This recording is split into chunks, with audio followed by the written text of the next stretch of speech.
மோத்திச்சூர் லட்டு கூட சீஸ் கேக்கா?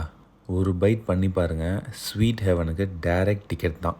When traditional meets creaminess அப்படின்னு கூட இதை சொல்லலாம். க்ரன்ச்சியான பேஸ், சாஃப்டான க்ரீம் மிடில், மேலே கோல்டன் மோத்திச்சூர் லேயர். ஸ்பூனில் எடுத்த மொமெண்ட்டில் நம்ம மவுத்தில் டிசால்வ் ஆகும். ஒரு பைட் பண்ணுங்கள், டயட்டு ஜிம்மு எல்லாத்தையும் மறந்துடுவீங்க. அந்த கீயோட ஸ்மெல், அந்த சாஃப்டான டெக்ஸ்சர், இது எல்லாமே நம்மளோட ஃபெஸ்டிவல் ஸ்வீட்னஸ் தான் ஞாபகப்படுத்துது. இது ஸ்வீட் மட்டும் இல்லை, செலிப்ரேஷன் இன் எவ்ரி பைட். ஒரு பைட்லேயும் நமக்கு ஃபெஸ்டிவல் சீசன் தான் ஞாபகப்படுத்த போகுது. லட்டோட டேஸ்ட்டும் சீஸ் க்ரீமோட டேஸ்ட்டும் எப்படி ஒத்து போகுன்றதை நானே சந்தேகப்பட்டேன்.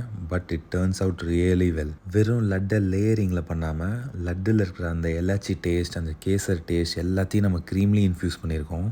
நம்ம நெய்வேலி அண்ட் பண்ருட்டி சரௌண்டிங்கில் நம்ம தான் ஃபஸ்ட்டு ட்ரை பண்ணியிருக்கோம். நாங்கள் ஸ்வீட்ஸ் மட்டும் இல்லை, ஸ்வீட்டான ஹிஸ்ட்ரி கூட க்ரியேட் பண்ணுறோம். இந்த மோத்திச்சூர் சீஸ் கேக்கில் நம்ம எக் எதுவும் ஆட் பண்ணல, ஏன்னா இது bakery kind of cheese cake.